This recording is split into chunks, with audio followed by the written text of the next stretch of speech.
Ladies and gentlemen, good day and welcome to the Stanley Lifestyles Limited earnings conference call hosted by Emkay Global Financial Services Limited. As a reminder, all participant lines will be in the listen-only mode and there will be an opportunity for you to ask questions after the presentation concludes. Should you need assistance during the conference call, please signal an operator by pressing star then 0 on your touchtone phone. Please note that this call is being recorded. I now hand the conference over to Mr. Sunny Badra from Emkay Global Financial Services Limited. Thank you and over to you, sir. Thank you, Shruti. Good evening, everyone. I would like to welcome the management and thank them for this opportunity. We have with us today Mr. Sunil Suresh, Chairman and Founder, Mr. Venkatraman Golti, Managing Director, Mr. J.K. Sharath, Group Chief Financial Officer, and Mr. Abhijit Sonar, Chief Executive Officer, Retail Business. I shall now hand over the conference to the management for the opening remarks. Over to you, gentlemen. Good evening and thank you for joining us. This year marks 3 decades of Stanley, of leather mastery, manufacturing excellence and brand building. As we complete this milestone year, we have taken a deliberate pause not to slow down but to strengthen the foundation of the next phase of growth. Our revenue trajectory remains stable, however, profitability for the quarter reflects conscious investments and structural transactions we undertook over the past 3 quarters. Let me explain this clearly. After almost 3 decades of founder-led growth, we have initiated a structured transition towards institutional leadership. We inducted a joint managing director and a new retail CEO, both among the strongest leadership talent for Stanley. These leaders represent the new generation for Stanley.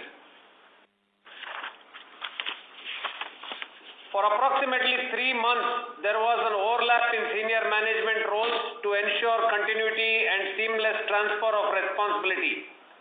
This overlap has increased short-term costs but was critical for long-term governance strength. We believe institutionalizing leadership is not optional, it is essential for sustainable growth. Store expansion and investment phase.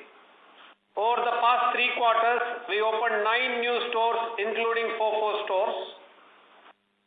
6 additional stores expected to open in the next couple of months.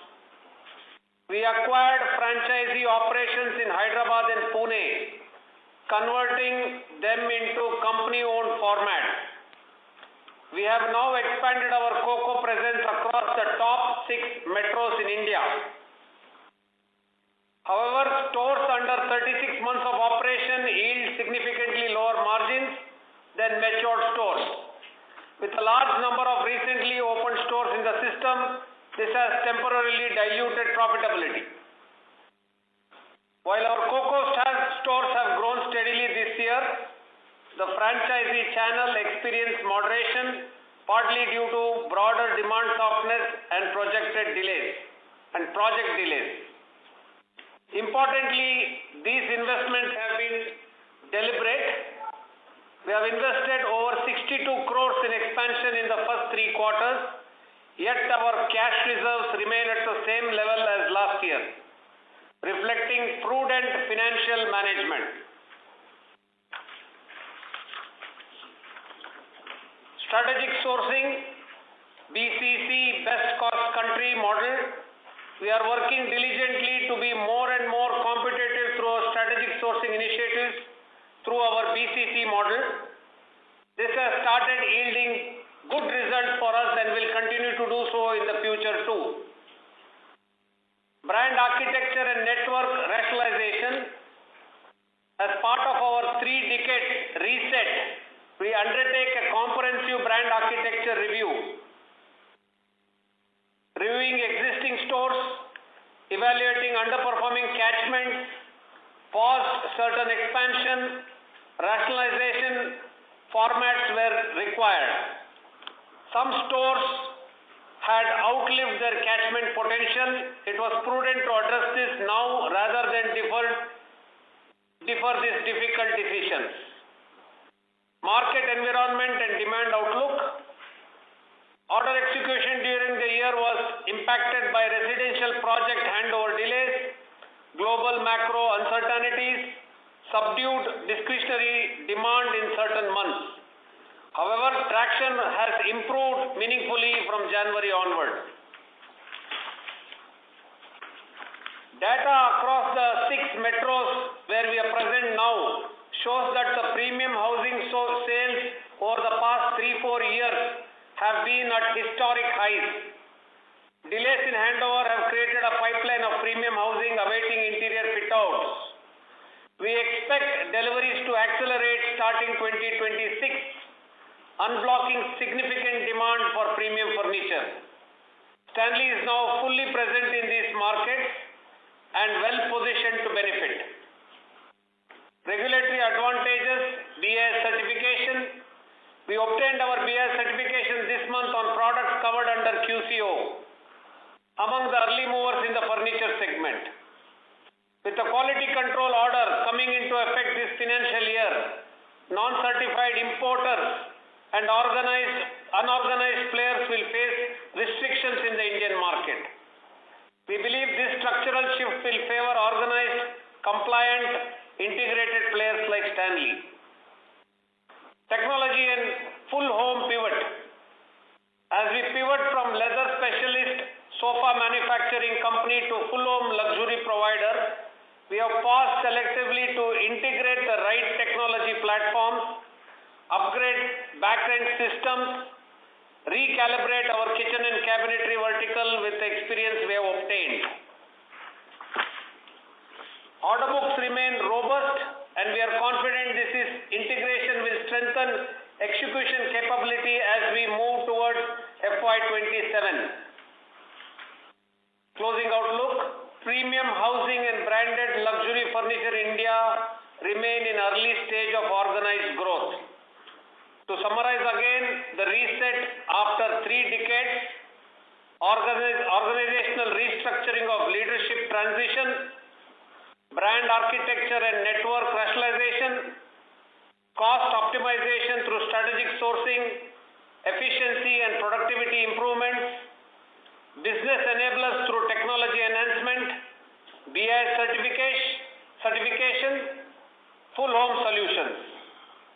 The investments made this year have temporarily compressed profitability, but they have structurally strengthened the business. We remain confident of delivering quality growth, improved margins, and stronger return ratios in FY26 and beyond. I now invite Mr. J.K. Sharath to walk you through the financial performance. Thank you, Sunil. Good evening, everyone. Every investment we make today in stores, people and processes is aimed at reinforcing our position as India's most admired luxury furniture company. For the 9 months ended FY26, the company reported revenue from operation of 3179 million, reflecting a modest year-on-year growth of 1.4%. This relatively muted growth is largely attributable to evolving consumer preferences with a visible shift towards more value-oriented products during this period. Encouragingly, gross profits grew by 6.2% compared to the corresponding previous last year, supported by an improved product mix and continued operational efficiencies. EBITDA margins remained largely stable at 18.8% in 9-month FY26 as against 18.9% in 9-month FY25, demonstrating resilience at the operation level. However, reported PAT stood at 136 million, making a decline of 26.1% from 184 million in 9 months FY25. The reduction in profitability was mainly due to higher depreciation and finance costs arising from ongoing store expansion and strategic investments in growth infrastructure, which we believe will support long-term value creation. During the 9 months, we opened 7 COCO stores and are progressing on 5 additional COCO stores. This resulted in higher depreciation and finance cost of 101 million due to lease related accounting impact. These are forward-looking investments preparing us for the next phase of growth.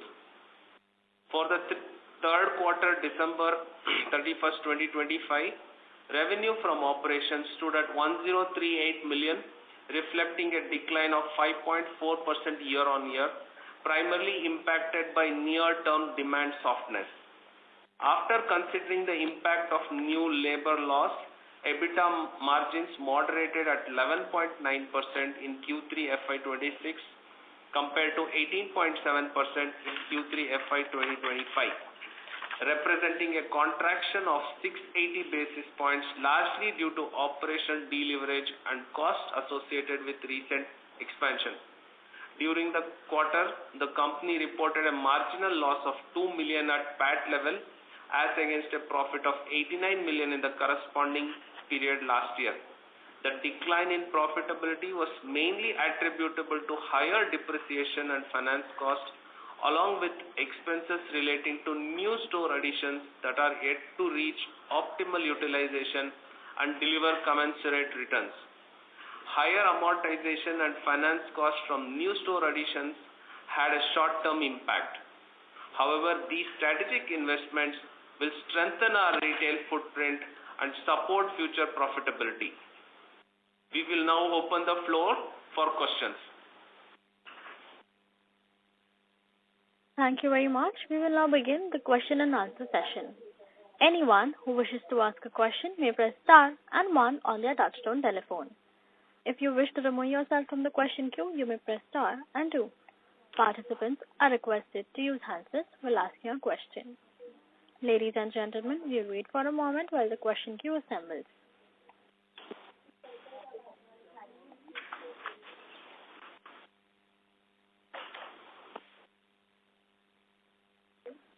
The first question is from the line of Resha Mehta from GreenEdge Wealth. Please proceed.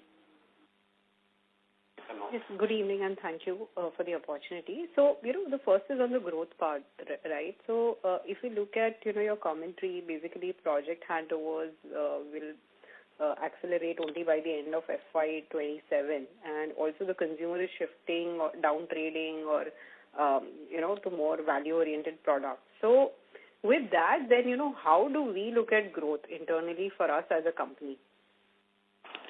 So if you really look at how we have kind of, moved from our typical home market and now have a clear presence in the top 6 metros, there is definitely a solid pipeline that is, expected in terms of the premium homes and luxury homes that have been sold over the last 3 to 4 years, which normally take between 4 years to 4.5 years to come for delivery.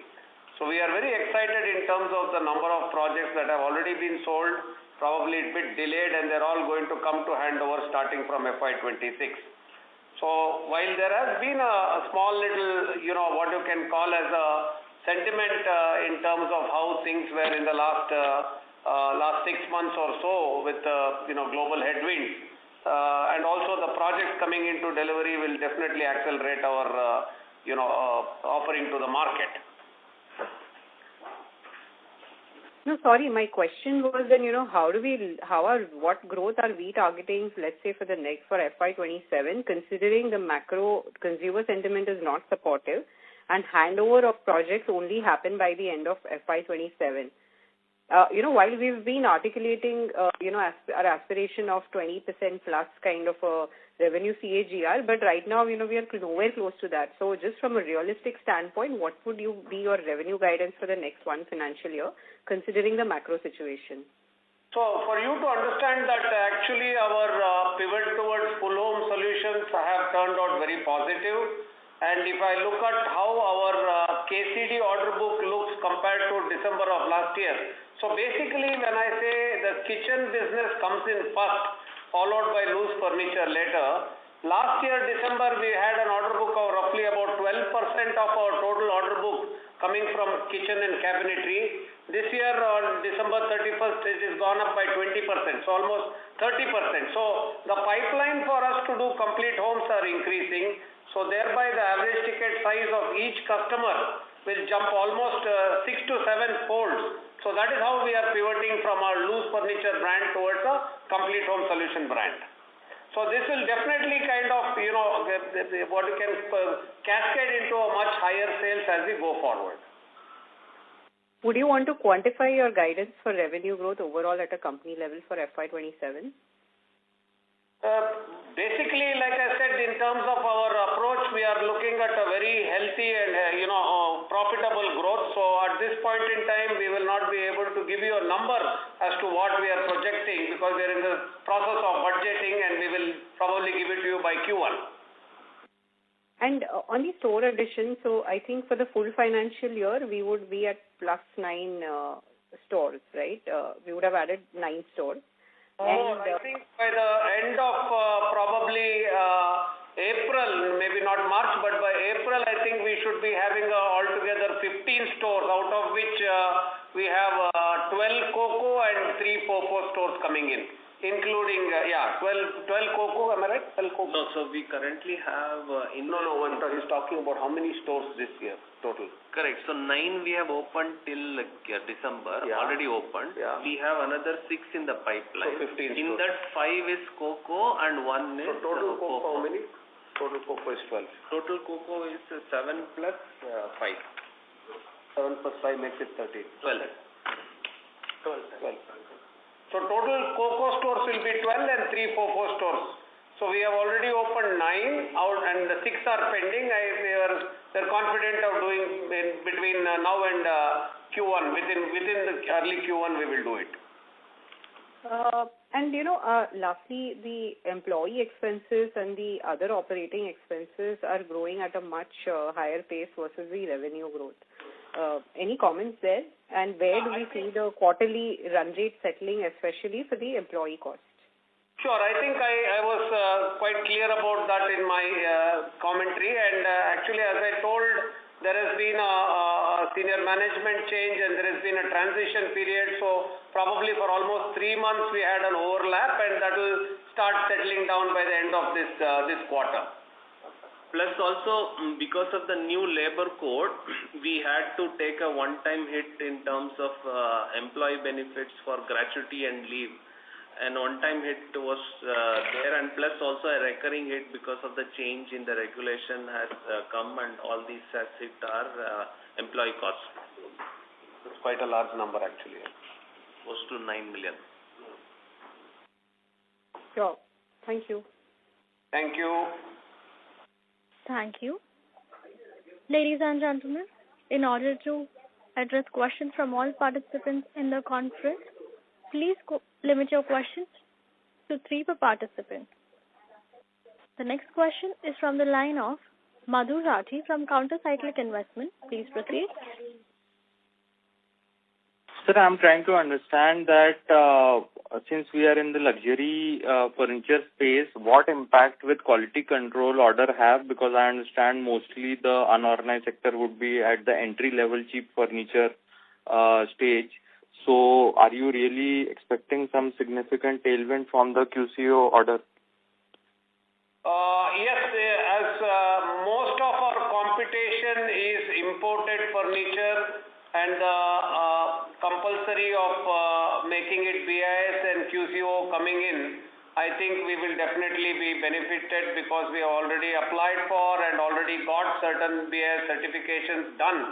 So we are quite positive about the impact on our company with the QCO being implemented. While I think the unorganized sector will find it fairly difficult, companies such as ourselves who are basically compliant and are already certified will probably have a couple of years lead ahead. We remain very positive about that. Now, sir, another question, basic question is on the top line, which doesn't seem to be growing from FY23 levels. We are stuck at around 400, 450 levels, even though the net worth has significantly expanded thanks to the IPO proceeds. So, all that capital, even though net worth has over doubled, still, when will it start showing in the top line? If you heard my commentary, I think we were quite clear. We have completed 3 decades in business now, and this has been a small pause for us to kind of restructure, do the entire brand architecture, which I think we are almost completing by the end of this financial year, and we are very positive that you will start seeing a lot of growth. So, in terms of also our store aging, if you really look at it, we have close to about 50% of our stores are under 3 years, which are basically still at very young age in terms of the maturity. So we expect that due course of the next financial year, many of them will start coming to a higher profitability and maturity. So that's how we are positioned right now. Now, sir, we have over around 190 crores, which is like 20% of our market cap. So, and we remain debt free. So, any plans to do a share buyback so that the future growth can get divided on a smaller base and EPS can increase? No, at this moment, like I said, we are fairly busy and been very involved in doing the reset for the company. We are going to go ahead and do some good performance in the due course of next quarter, and we'll think about it later. And so what about the rupee depreciation, since we are also importing quite a bit? So how are our margins getting hit, or have we taken some kind of price hike in recent times? Not really, but then I think our entire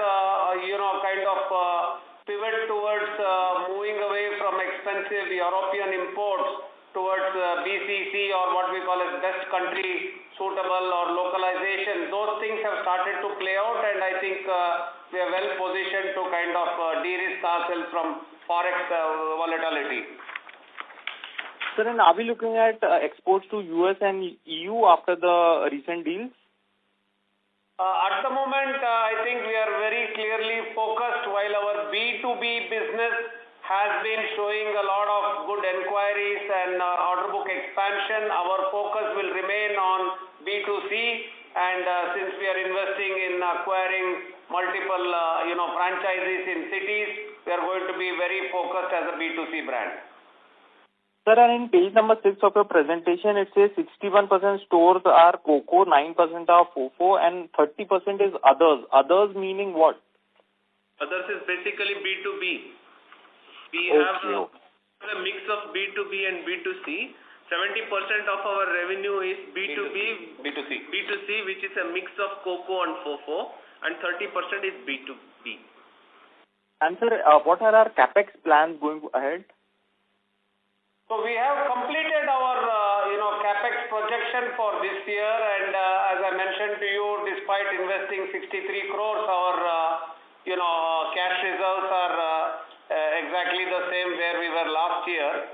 So at the moment we are budgeting. I think we will basically be able to give you better clarity by the end of Q1. So all the funds that we have, 190 crore or thereabouts, it's for working capital usage going forward?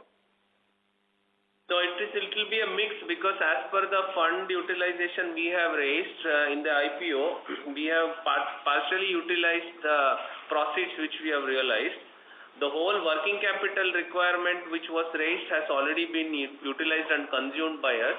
The remaining will be for our new stores opening, which we plan for the next couple of years. As per the prospectus, we have close to 78 crores which we still have as part of our IPO process, which are yet to be deployed, and as per our IPO plan we will be deploying it in the next couple of years. Out of the 190. Out of the 190, yes. Yeah. So lastly, I just wanted to understand that do we enjoy any, let's say, advantage in the production side? Is our cost of production lower than the competition, let's say Godrej Interior or whosoever is our competitor? Where do we have the edge? Is our cost of production cheaper, or we are fully integrated? What would you say is our USP? So please understand that our segment where we are catering to is much higher than what others are playing. Other Indian organized players are actually playing. So for us the competition is primarily European imports and other Chinese imports and so on and so forth. So we don't look at segment-wise competition direct competition with the companies that you mentioned. So I think we are mostly bespoke manufacturing, and customization is our most important USP, and we will continue to do it. We are not in the mass production. We are in what you call as handcrafted bespoke production, and our customer base is normally homes with more than 2 to 3 crores investment in their residential projects. We don't cater to homemakers below 3 crores of residential budget. So since our competitors are foreign companies like Gautier of France, etc. So with the recent EU FTA deal, I hope they will not be flooded with European furniture imports and. No.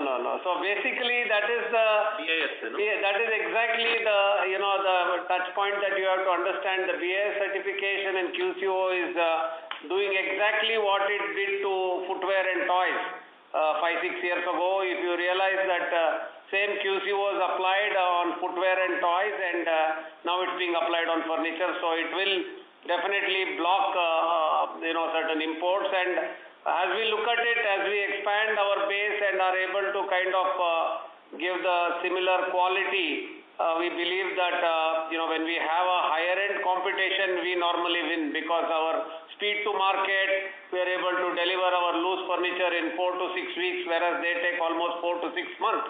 So that's the kind of advantages we have. So as the market is getting more and more premiumized, our business is going to thrive. That is how we are positioning ourselves. And so lastly, in Bangalore, sir, what percent of our revenue is coming, sir, with this? If the IT sector gets disrupted, then we might get hit, because after all, they are the highly paid white collar segment, which is our customer base. So any thoughts on that? So again, I think when you look at, I understand your concern in terms of IT getting disrupted, but actually, even in our value premium segment, it is typically the CXO level of IT that actually start with it. So we are not in the market segment where the typical IT employees are our customers. When we look at our customer profile, it is a very it normally starts with CXOs, but we cater to a lot of HNIs. We cater to a lot of our mix is very, very large. We have SME owners. We have a very huge mix in terms of bankers and that corporate honchos. Actually, we don't cater to normally. I could say in a way that for you to understand, 90% of our customers are employers and not employees. Got it, sir. Thank you very much. Yeah, thank you. Thank you. The next question is from the line of Manjeet from Samya Advisors. Please proceed. Thank you for taking my questions. Sir, I just wanted to again touch upon once on a revenue growth on a slightly longer time frame. When I look at March 2023 end, we had about the store count then and the store count now. Our store count has gone up by about 33%, whereas our B2C business has grown by about 10% in this roughly 3 years now. Right, so why is that revenue growth lagging the store count growth by such a wide margin? I'm not able to understand that. Oh, that's exactly what, if you look at our store aging, normally, as we have always mentioned, that we require about between 24 to 36 months for our stores to come to maturity. Currently, when we looked at FY23, probably we had stores that were fairly matured, but today more than 50% of our stores are under 24 months. So we are still in the process of maturity. So this you will see the, what you call as result unfold due course of the few quarters going forward. So sir, then, is my understanding correct that the 35 stores which you have shown as more than 3 years old, which are our mature stores, have these stores been degrowing or do they have negative SSSG? So some of them probably have, because like I have mentioned that we are looking at, there were some very legacy stores which have outlived their catchment area. So we are doing what we call as either we are changing the brand from a probably a lower medium from our premium to our value premium brands, or we are relocating the stores. And also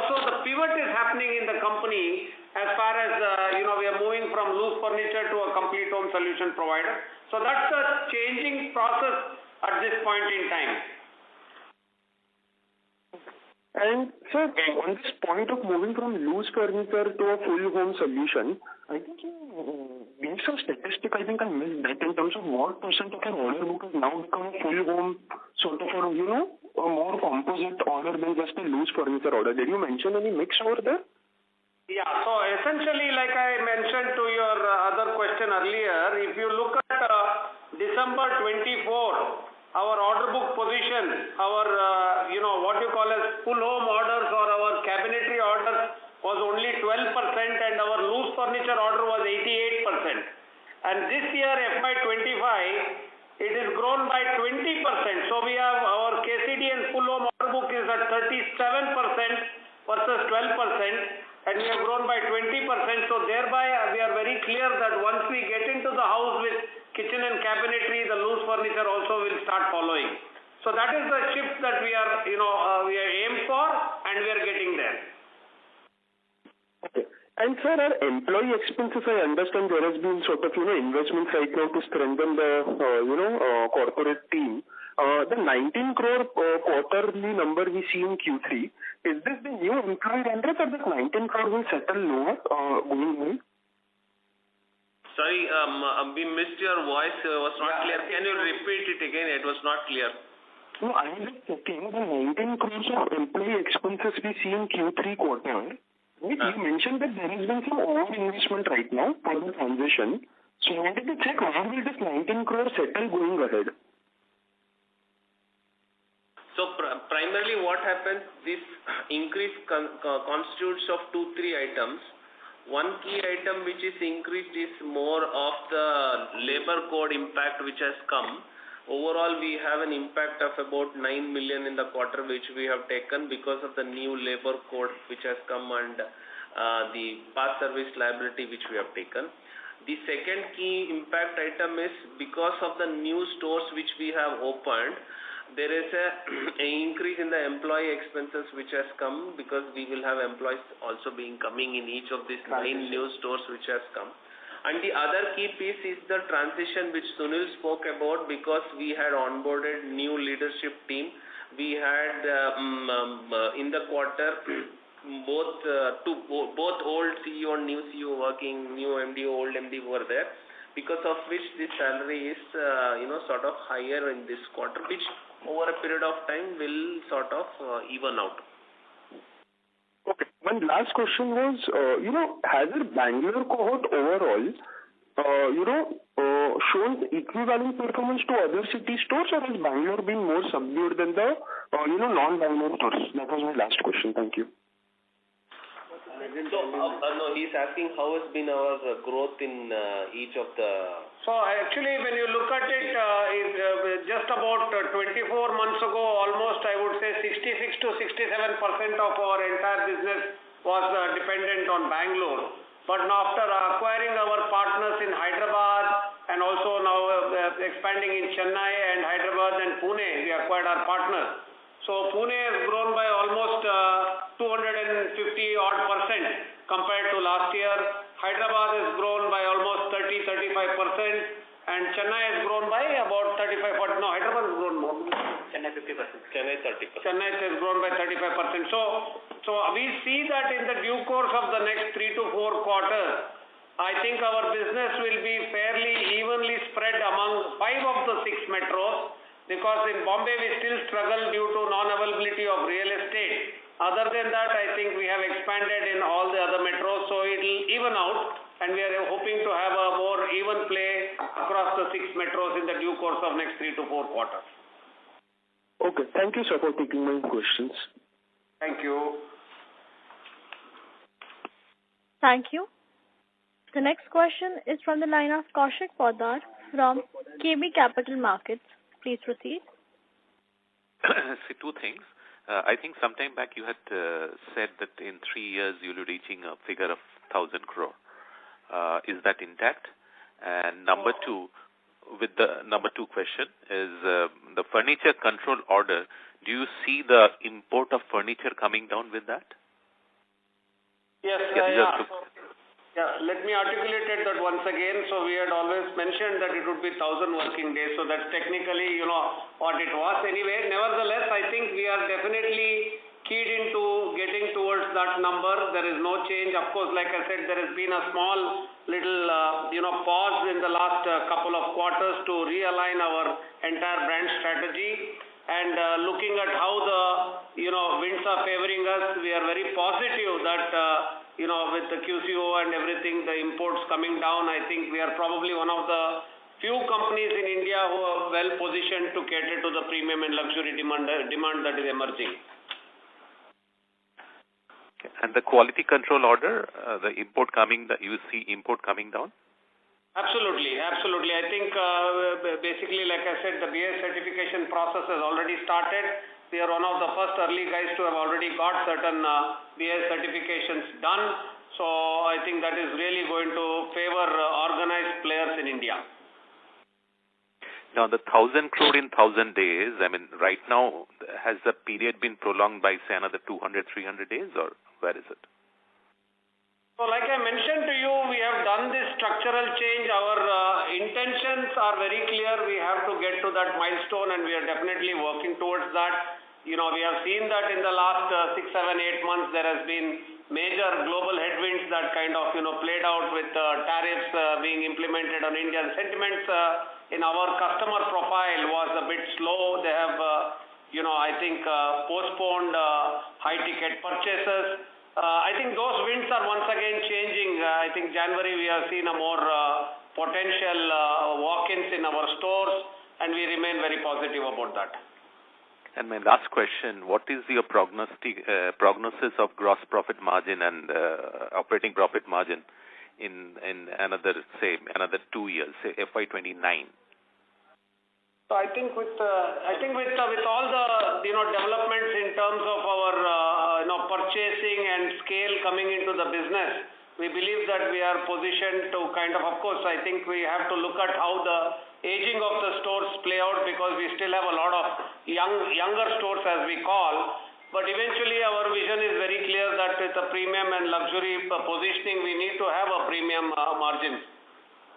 Yeah. So that means gross profit margin, just my last question, the gross profit margin around 55 to 60% and operating profit margin around, say, 20%?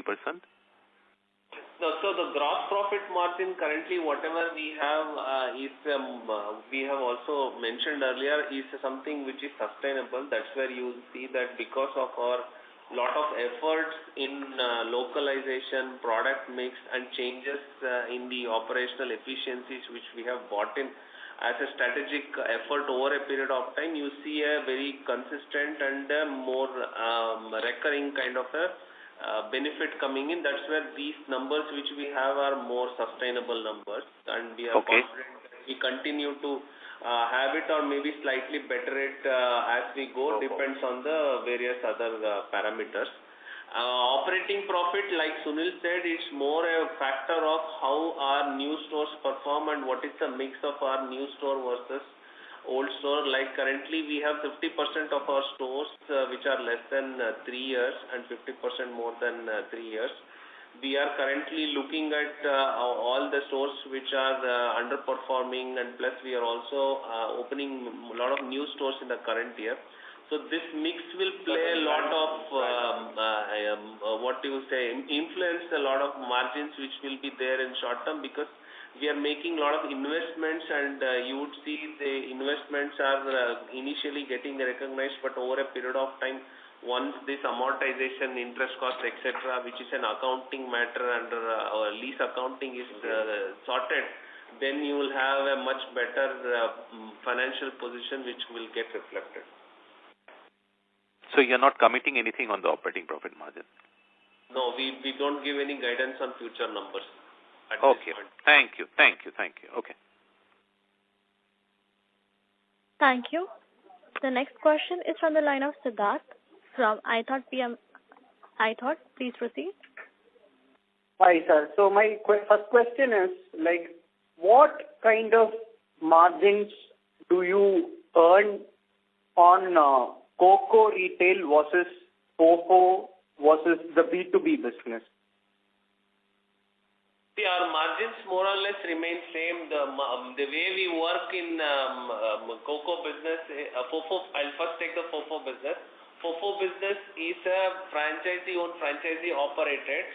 It is a cash and carry business. We sell to them and immediately that comes to our revenue and it increases our overall profitability.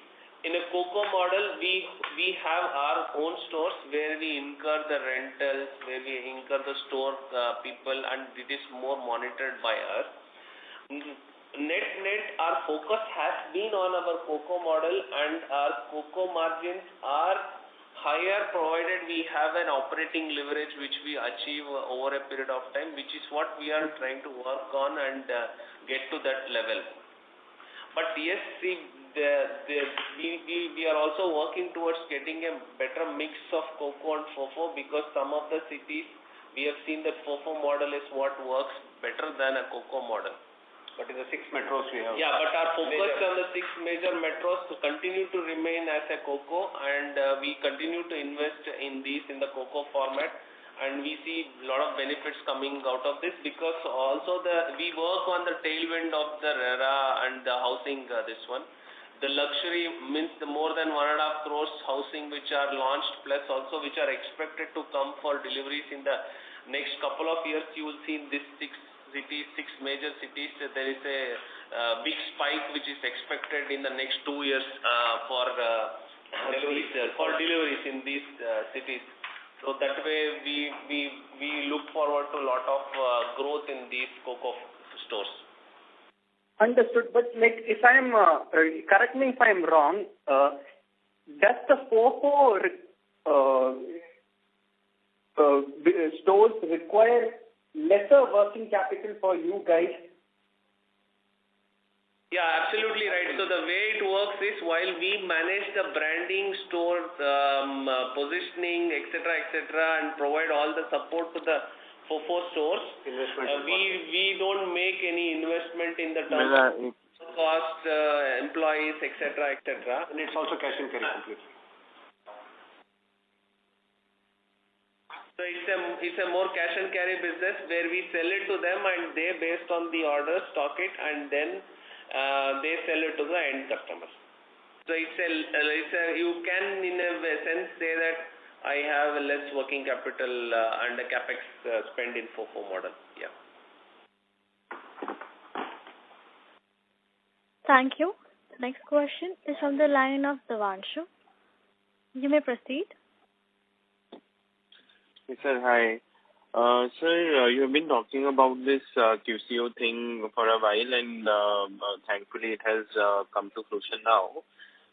Just a couple of things here. One, you indicated that a part of BIS certification has been achieved for your operations, right? So what exactly that mean, and for full certification, as in by when are you expecting our factory premises to be fully BIS certified?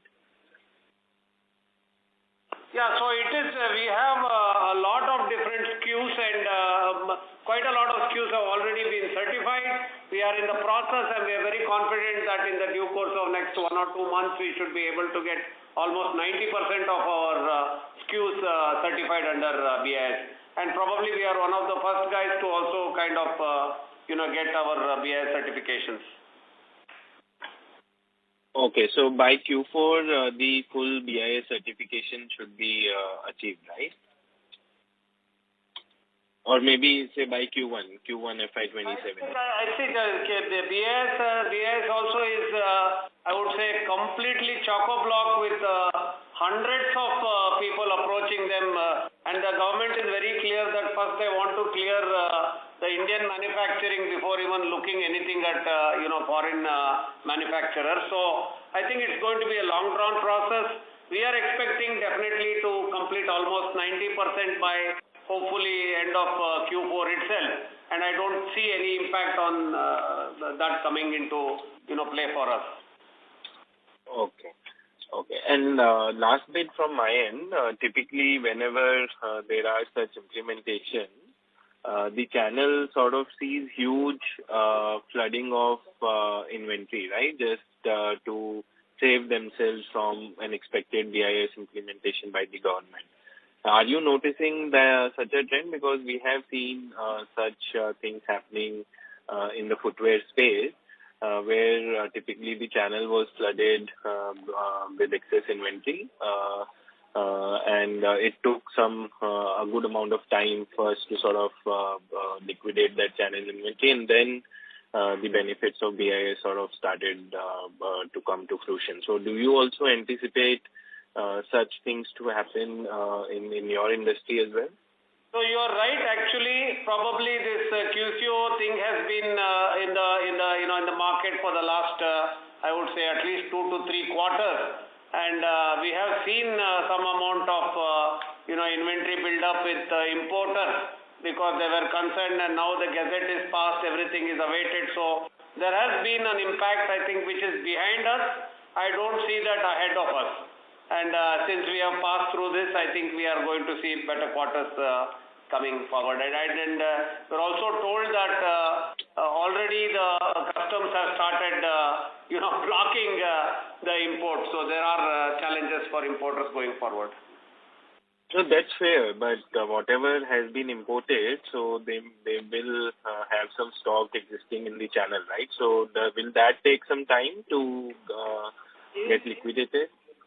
It could be. I wouldn't want to really comment on that, but because I said this has always been there for the last 3-4 quarters, and I think there was a lot of inventory build-up. I'm not too sure, and also the market being a bit subdued, I think what we realize is most of the importers are still stuck with some unsold inventories and are finding it a bit difficult. So I wouldn't really be in a position to give you that, but it won't be unlike in footwear and other things, these are very bulky products, so they also need a lot of storage spaces. So, I don't think we are going to be impacted like how the footwear industry importers were impacted. Fair enough, sir. Thanks for taking my question. Thank you.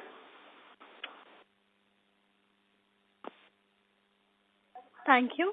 The next question is from the line of Arvind Arora from A Square Capital. Please proceed.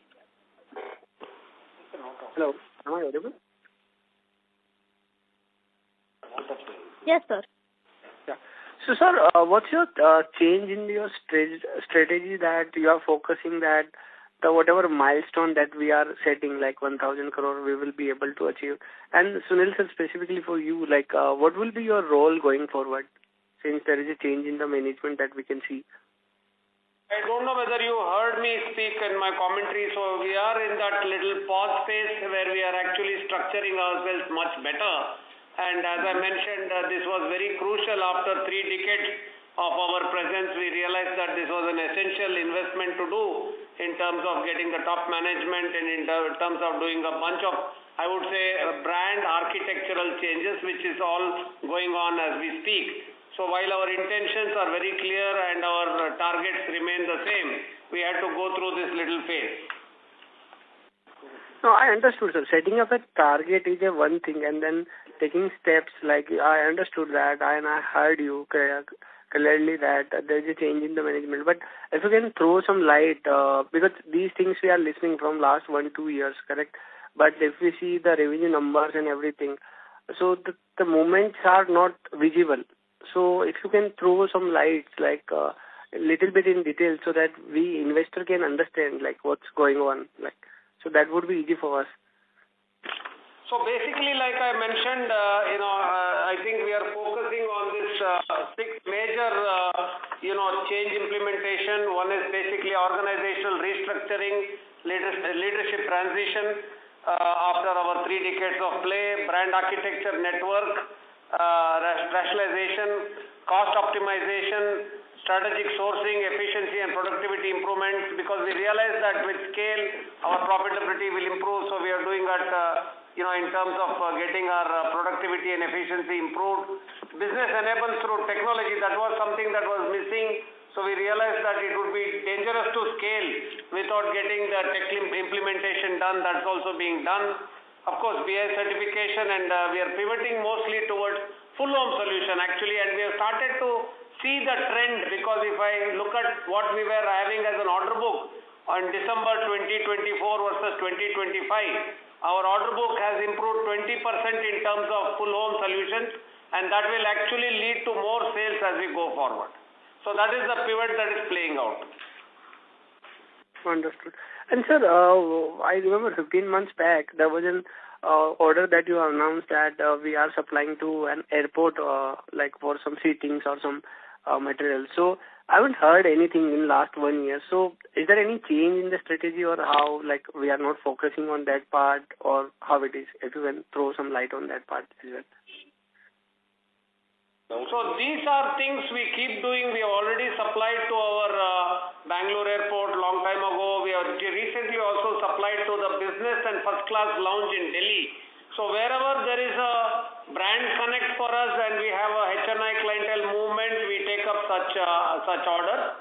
It is not something that we are not a B2B brand, so we don't go behind corporate orders and hospitality orders. We are a very B2C residential furniture full home suppliers. But however, when we get such opportunities, we definitely take it up and we execute them.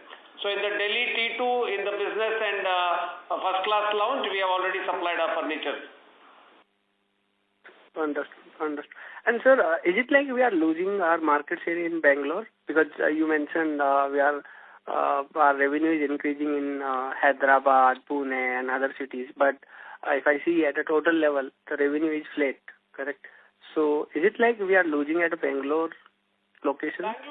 Bangalore, I think, has been slightly flattish for us, primarily because, like I said, we are doing multiple changes. Bangalore has been our oldest market in terms of cluster expansion. We started in 2017, so the cluster expansion worked for about 5 to 6 years. We are making certain changes now, and that's how I think Bangalore has been slightly flattish, but I think we have expanded our business and reached out to the other metros, which was very important as a pan-India player.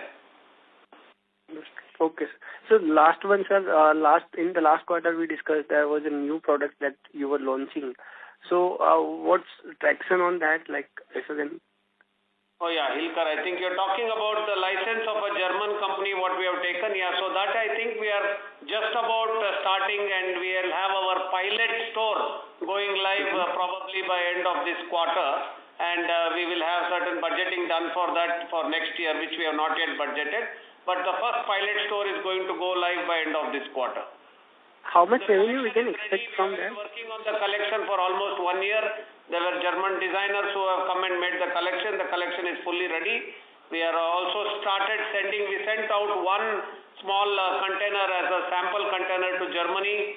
So we are awaiting results of that. Plus also, like I said, the pilot store is being made, and end of this quarter we'll have the first pilot store ready. But nothing as such as in other than the sample or pilot project, nothing is being materialized as a discussion, like how much revenue potential that project would have? Not yet. So this we will budget by probably end of this quarter and have something for next year coming up. It's a process. It has taken more than 1 year to get where we are, and we are now just about ready to get market ready. Understood. Okay, sir. All the best. I know this time will still pass, and we will be we'll definitely cross this 1,000 milestone. All the best, sir. Thank you. Yes, sir. Thank you very much. Thank you. Ladies and gentlemen, in order to ensure that the management is able to address questions from all participants in the conference, please limit your questions to 2 per participant. The next question is from the line of Siddharth from iThought. Please proceed. Hi, sir. I just have one more question. You've been talking about the brand restructuring, and with the new leadership team, how are you actually going to build this brand in the future? What is the strategy? Yeah, it's a good question. So basically, if you really look at how we were evolving in the last few years, so we did not have the quantum of premium and luxury houses coming into the market between 2015 and 2020, or for that matter even between 2020 and 2025. But when I look at what the actual RERA report says and the quantum of luxury and premium houses that are sold in the last 4 years, which are historical high number. These are the homes that are going to come to the market, mostly in the 6 major metros of India. Almost, you can say, 85% or 90% of India's premium and luxury housing is going to come into play in these 6 metros of India. So we have actually very steadily but slowly, moved from our home market of Bangalore, acquired partners in other cities such as Bombay, Chennai. Now recently we also acquired, after IPO, we acquired our Hyderabad and our Pune partner. So we have actually started putting up our COCO stores, and that is already starting to show growth there. The new management team which is coming on board is more institutionally oriented. For 3 decades, we were promoters, we were driving this business, and we had a legacy team who probably were not capable of taking the company to the next level. So we had to go through those change implementation. Tech implementation is also happening. So various things are, in the pipeline, and that is how we believe that we will be able to grow substantially going forward. I hope I've answered you correctly. Thank you, sir. That's it. Thank you. The next question is from the line of Manjeet from Samya Advisors. Please proceed. Thank you for giving me a follow-up. Sunil, one question was, as Abhijit has taken over as CEO, on a day-to-day basis, have you taken a backseat or are you operationally involved daily even now? I can't hear you. I think you're too close to the mic. If you can just, I think, it's coming a little ruffled. Yeah. Sorry, is this better, Sunil? Hello, am I audible? Okay, so, yeah, in fact, what I'm really going to do is basically, in fact, take a further front seat. I don't think I'm going to take a back seat. That's not correct. In terms, like I said, we had to get certain professionals to kind of address certain areas which are very important. Of course, there will be a, slow process of succession that is going to happen. But in terms of our involvement as the promoters, we are very much involved in this business. And it continues to be our, it's a strategic changes that we are implementing. Okay. And Sunil, the RERA reports which you mentioned for the 6 metros, over the next 3 years, what is the volume or the number of houses which will be delivered as per these reports in these 6 metros that are your key target market? Do you have any number there, the premium houses which are your target audience? Yes, we have, and it is very, very interesting for you to note that the spurt is actually going to start coming from now, and in 2027 and 2028 it's going to peak. From our collection of data, we will have close to 1,9,000 homes coming into play above the value of 1.5 crores in 2026. That's going to almost 1.5 lakhs in 2027. And 1,63,000 in 2028. Those are the kind of numbers. Home deliveries. Home deliveries, yeah. Home deliveries coming for fit out. This is something which we have calibrated. This is where it is, for example, in 2025 it was less than 60,000. So technically the home deliveries that are going to come to the market is almost doubling, and it's going to start in 2026 and peak up to 2028. That's the data we have collected. Very helpful. And last question, Sunil, was, when we define premium, let's say a house which is more than 1.5 crores, I'm guessing the household income of that family would be probably annually about 30 lakhs or, maybe 40 lakhs, 30 lakhs maybe.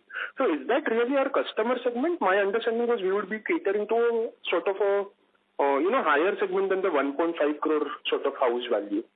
You can say that our Sofas and More starts catering to that, but actually when you further break down, 1.5 to 5 crores is what they call as in the residential business, they call that as a, premium, value premium. 5 to 10 crores is where they call it as premium, and about 10 crores is what is considered luxury.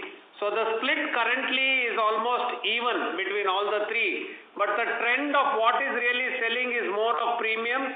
Of course, Bombay is a different consideration. Bombay, everything is 2x. So don't consider Bombay. When you look at the 6 metros, the way, the premium and luxury demand is continuing to grow. In fact, that's the fastest growing segment. If you look into what is happening on either a JLL report or Anarak report or even RERA report. Very clear. Sunil, can I just ask one more question, sorry? Yes, please. Okay.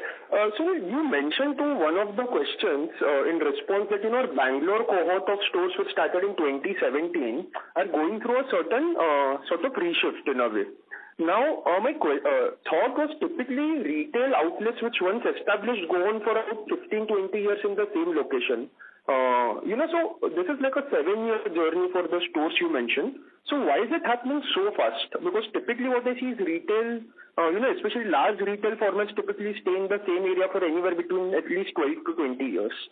I will explain this in a very simple and clear manner so that you can understand. The geographies in our cities are very different. For example, if you look at Delhi, there are very clearly 2 or 3 furniture markets that have emerged. There you can continue to do business for decades because they are established as furniture markets. Whereas cities like Bangalore, which have been, there is no restriction of any ocean or anything, and it has been growing all over. So the old stores, the catchment is completed. So there is a new catchment coming up, so that is having a micro market effect. So those are very rapid changes happening in certain cities like Bangalore, Hyderabad, where Mumbai and Delhi is more, I would say, defined because you already have markets that are established. So I think it's a bit challenging for organized retail play. We have to keep our ears to the ground. We have to understand where the fill-up is happening. So we tend to follow RERA to understand where the next big inventory for full homes are going to come. So I think this will continue for I would say for some more time to come, because in a fast-growing cities like Bangalore, Hyderabad, even Pune, you have a lot of new micro markets coming. So we have to be a bit cautious, and unfortunately, like I said, there is no clear established marketplace, or a high street for furniture or a marketplace for furniture. So this is the kind of situation we face, and I think we are definitely getting a little more matured in terms of identifying and putting up our larger store formats going forward. Hope I've answered you.